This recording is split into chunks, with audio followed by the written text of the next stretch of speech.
ये आप security force पे क्वेश्चन पूछ रहे हैं, ये बंदे सिक्योरिटी फोर्स वही है, आपको क्वेश्चन कर रहे हैं।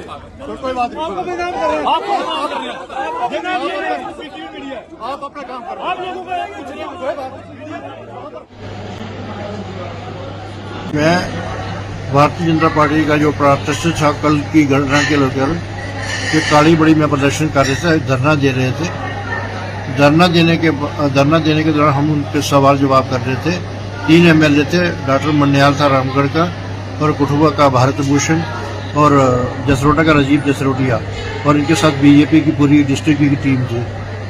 सवाल जवाब कर रहे थे, वो हमारे सवालों का जवाब ही दे रहे थे। डॉक्टर मन्याल से ही बात हो रही थी।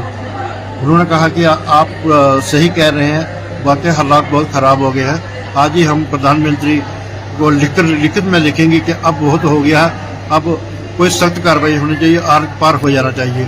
अब बहुत हमने उनको ये सवाल किया कि क्या रोज पुतला जलाकर क्या पाकिस्तान का नाम लेकर आतंकवाद खत्म हो जाएगा। उन्होंने कहा ठीक कह रहे हैं, देखिए अब हम प्राइम मिनिस्टर से बात करेंगे। इतने में एक हिमांशु शर्मा है, उसने कहा कि ये पत्रकार भी अलगाववादी की बोली बोलते हैं। ये सब ये हमने ये भी क्वेश्चन किया कि वो कह रहे थे मन्याल की मैंने उनको कहा कि अभी 7 दिन पहले होम मिनिस्टर जी विजिट करके गए हैं। उन्होंने डीजी पुलिस, सीआरपी डीजी और बीएसएफ डीजी को डायरेक्शन दी थी सख्त कि जहाँ पे इन्फिल्ट्रेशन हो रही है इस पर आप लगाम लगाओ, इस पर सख्ती करो। उनके जाने के बाद फिर इन्फिल्ट्रेशन हो गई। 3 मिलिटेंट वहाँ देके गए रसाना में। तो मैंने ये सवाल कर रहा था, वो कह रहा नहीं हमारी सुरक्षा, हमारी सिक्योरिटी बड़ी सक्षम है, बीएसएफ बहुत है। मैंने कहा ये सवाल आप बंद कर दो, सक्षम है। अगर आपकी बीएसएफ सक्षम होती तो ये इन्फिल्ट्रेशन क्यों नहीं रुकती है? ये तो रोज हो रही है इन्फिल्ट्रेशन। बस ये मेरा सवाल, जब इस समय मैंने सवाल किया तो हिमांशु शर्मा ने कहा ये पत्रकार भी अलगाववादी उनके साथ मिले हुए हैं, ये सब उनके साथ मिले हुए अलगाववादी बोली बोलते हैं पत्रकार भी। जैसे उसने कहा हिमांशु शर्मा ने, तो मैंने पत्रकारों को कहा बाइकआउट कर दो इनको भाई। अगर हम पे ये रोप लगा रहे हैं, हम अलगाववादी है, बंद कर दो इनके कमरे, उठ जाओ बाहर, बाइकआउट कर दो। जैसे हम बाइक करके सारे पत्रकार बाहर आ गए तो हम एक साइड में खड़े थे। मैंने कहा कोई कवरेज नहीं करनी इनकी। इसलिए मैं जो इनका एक बीजेपी का एक्स जनरल सेक्रेटरी रहा डिस्ट्रिक्ट का रविंद्र सिंह उर्फ छिल्ला बदमाश, बेसिकली वो नॉमिनेट बदमाश है, उसने मेरे से पीछे से अटैक करके लातों से घूसों से मेरे पे 8-10 बार कर दिए। हालांकि पुलिस के डीएसपी रविंद्र सिंह और एक उसका पीएसओ था, वो बड़ा बचाव कर रहे थे मेरे से, लेकिन वो नहीं। इतने में 3-4-5 और आगे एक अश्विनी शर्मा है, जेके बैंक से रिटायर हुआ है, वो शायद आरएसएस का जहाँ प्रमुख है। उसने कहा इस पत्रकार को मारो, यही बहुत ज्यादा बोलता है, यही बहुत ज्यादा सवाल करता है, इसको मारो। एक मनजीत सिंह है इनका, जो स्टेट का कन्वीनर है उसका IT सेल का, उसने कहा यही सबसे ज्यादा बोलता है, इसको मारो जितना मारना है। इसमें एक टोनी बटनवाला बाजार का, उसका मुझे पूरा नाम नहीं है, बहुत कोई भाजपा का वो बहुत एक्टिव है। और एक वो परवीन छुन्ना है, वो नवीन पादे का भाई छोटा, जिसपे पता नहीं कितने केस हैं कठुआ में।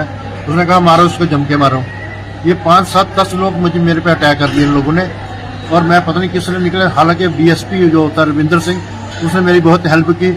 उसके पीएसओ थे, उसने किसी तरह से वहां से मैं भागा, वहां से मेरे से पीछे भागने लगे। उस काली बड़ी इधर में उसके कोई 100 मीटर आगे पीछे सारे भाग रहे थे, मारो मारो उसको, मार दो आज। डीएसपी ने किसी तरह से मुझे वहां से सुरक्षित निकाला और अपनी जीप में बैठाकर मुझे जीएमसी में एडमिट करवाया। ये कहीं ना कहीं ऐसा लग रहा है कि ये आप इनका कोई टारगेट थे, लेकिन आप लगातार इनसे सवाल करते थे। पिछली बार भी जब हो सकता है, जब चार पुलिस के जवान शहीद हो गए थे, तो रविंदर रैना जो इनके वो अध्यक्ष रह चुके हुए हैं राजीव जसरोटिया, उनसे भी आपने सवाल पूछे थे, तब भी आपके साथ थोड़ी सी धक्का मुक्की हुई। मैं भी हो सकता है दिल में रखा होगा, अब दूसरी बार ये करेगा तो उसको मजे चखाएंगे, हो सकता है किसी ने, लेकिन जिनसे मैं सवाल कर रहा हूँ वो तो अब मेरे सवाल का जवाब दे रहे थे। डॉक्टर मनियाल है रामगढ़ का एमएलए, उसने कहा आप बिल्कुल सही कह रहे हैं, अब हद हो गई है, अब हम आज ही प्राइम मिनिस्टर को लिख कर देंगे कि अब इस पर आर पार हो जाना चाहिए। ऐसा लग रहा है कि डर का माहौल बनाया जा रहा है पत्रकारों के को टारगेट कर। बिल्कुल, कठुआ में तो मैंने उसको ये भी कहा कि आप कश्मीर का आतंकवाद अब पूरे कठुआ में आ गया है। कठुआ के अंदर एक महीने में 20 लोगों की आतंकवादी ने हत्या कर दी है, तो आप उसके बाद भी आप कह रहे हो कि हमारी पुलिस सक्षम है, बहुत मजबूत है।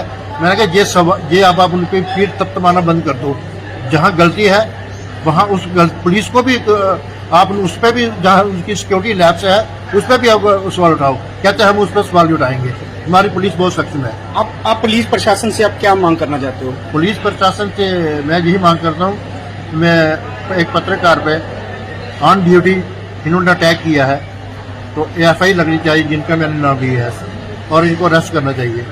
आज काफी सारे पत्रकार हैं, वो एसएसपी साहब से भी मिले हैं, उन पत्रकारों को भी क्या संदेश देना चाहोगे? मैं तो कहता हूँ अगर मेरे पे इन्होंने अटैक किया, अब ये इनका हाथ हो जाएगा, हौसला बढ़ जाएगा, ये किसी को भी नहीं बोलने देंगे।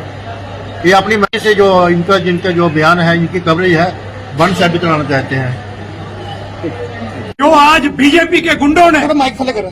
आज बीजेपी के गुंडों ने एक पत्रकार के ऊपर, दैनिक जागरण का पत्रकार राकेश शर्मा, जिसके ऊपर इन्होंने अटैक किया, क्या इनको सवाल पूछना गुनाह है? बीजेपी का होम मिनिस्टर, बीजेपी का प्राइम मिनिस्टर, बीजेपी के राष्ट्रपति, गवर्नर बीजेपी का, फिर हिंदू खतरे में, सारे हिंदू। तो इसलिए इस मुल्क को इन्होंने सारा तबाह कर दिया है, हिंदू मुसलमान के नाम पे बांट रहे हैं। और जो राकेश शर्मा दैनिक जागरण के ऊपर इन्होंने हमला किया है, ये बीजेपी के गुंडे, आरएसएस के गुंडे, इन्होंने अटैक किया। तीन विधायक वहाँ पे बैठे थे, राजीव जसरोटिया भी बैठे थे, भारत भूषण भी बैठे थे, क्या किसी की शय थी उनको? इनको विधायकों की पता नहीं शय है क्या नहीं है, लेकिन बीजेपी के गुंडे वहाँ कालीबड़ी के अंदर बैठे थे, जिनके ऊपर 3-3, 4-4 पर्चे लगे हैं, वो बीजेपी के अंदर है।